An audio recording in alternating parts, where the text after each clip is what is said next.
as Alaska's first female governor at the beginning of December. The youngest governor in Alaska's history, she chose to deliver her inaugural address from Fairbanks instead of the capital city of Juneau because the state constitution was drafted in Fairbanks 50 years ago. This is about 20 minutes. We'd like to invite Sarah Palin, governor-elect, and her husband Todd to please come forward.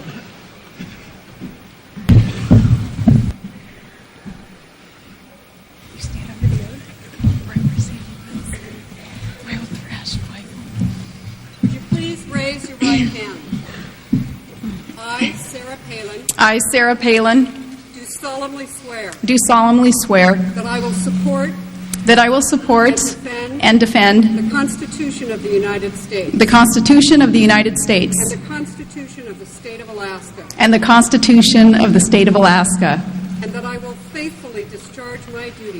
faithfully discharge my duties as Governor of the State of Alaska to the best of my ability. to the best of my ability, so help me God. Congratulations.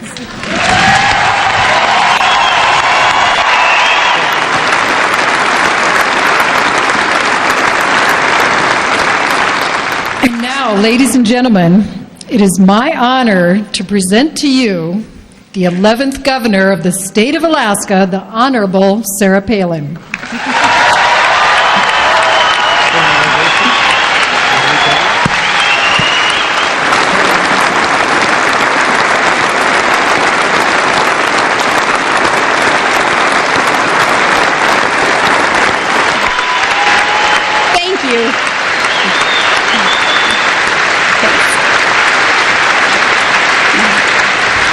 Surely the warm heart of Alaska is in the Carlson today. I thank you so much for that toasty welcome. This is an honor.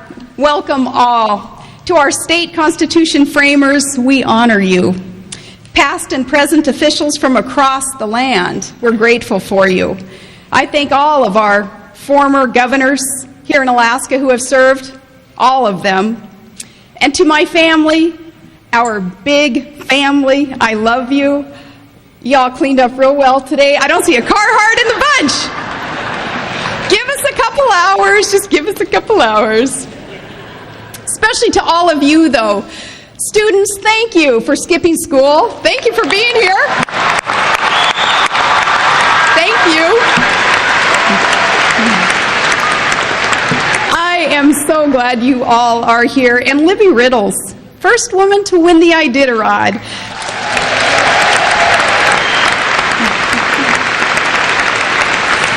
It's more significant than perhaps you think, Libby, accepting the invitation to MC today. When I was a college student outside in the 80s, my roommates had plastered their dorm walls with pictures of Madonna and Magic Johnson and Metallica, and adorning my walls, truly inspirational and worthy pictures of Libby Riddles. She was an underdog. She was a risk taker, kind of an outsider. She was bold and tough. Libby, you shattered an ice ceiling, and thank you for plowing the way.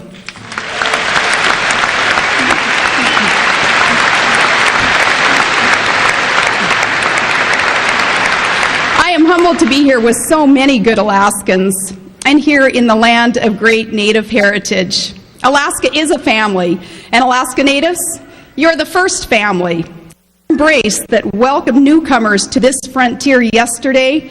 It lets us move forward in unity today. With respect, with good stewardship of the land of your birth, we're blended. Let us be united with one heart. Well, 50 years ago, 50 years ago here in Fairbanks at that Constitutional Convention, those wise, providential pioneers, they gathered, they wrote, they birthed the newest, biggest, richest in resources state in the Union, the document that shall guide me as your governor. It demands that Alaskans come first, and it will keep my compass pointed true north. It's the tool to build Alaska with strength and with order. Their brilliant document, the Constitution, it's austere.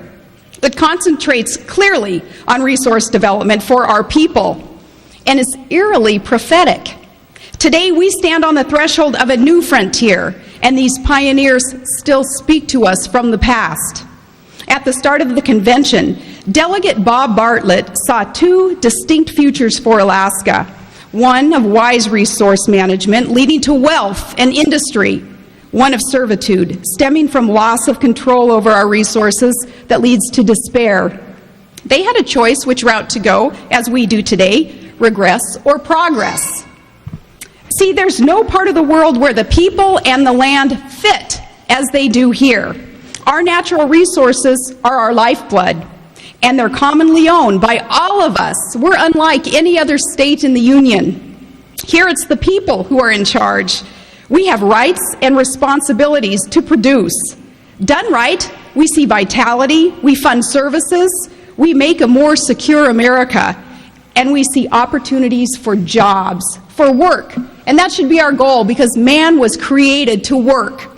Our founding documents, then, were shaped to fulfill promises that we'd be self-sufficient and self-determined, with a special understanding of the relationship of Alaska and her people to her lands and her water and her wildlife. Bartlett instructed those delegates, saying, "This moment is critical in history. The future and well-being of our present and unborn citizens depend on wise administration of these developmental activities."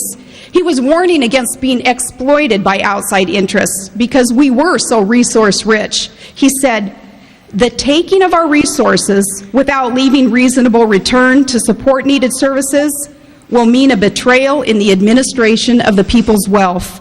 The danger is that competing interests determined to stifle development here, which might compete with their activities elsewhere, will acquire our lands in order not to develop until such time as, in their omnipotence and pursuance of their own interests, they see fit.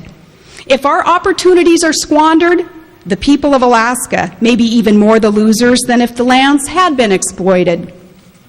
Wow, the state of the state being what it is today as we embark on gas line negotiations tomorrow. Bartlett's words spoken nearly a decade before I was born could have just as easily been the content of this morning's newspaper editorial. So, understanding the gravity of that warning, 55 heroes wrote strong and clear powers in our state's fine blueprint. It's that ink that will guide me in taking Alaska boldly toward our birthright. I will unambiguously, steadfastly, and doggedly guard the interests of this great state as a mother naturally guards her own. Like a southeast eagle,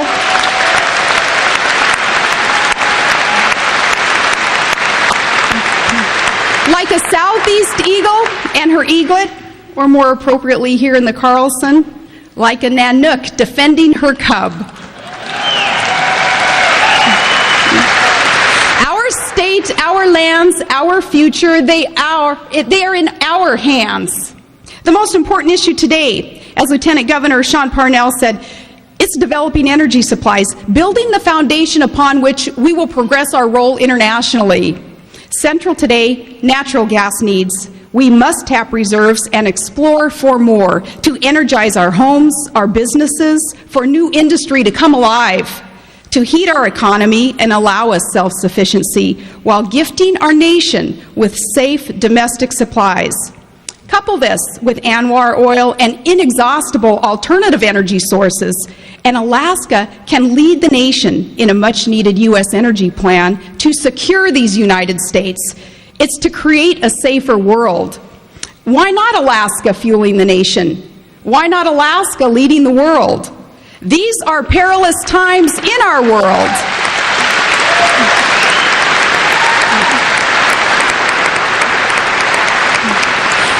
In these parallel times, America is looking for answers. She's looking for a new direction. The world is looking for a light.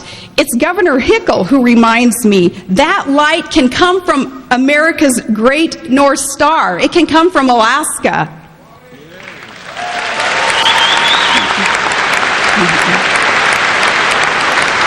And it can happen only if we work together. True partnerships. And work with our legislators, not against them, putting political pettiness aside and crushing corruption This is our opportunity to show a new direction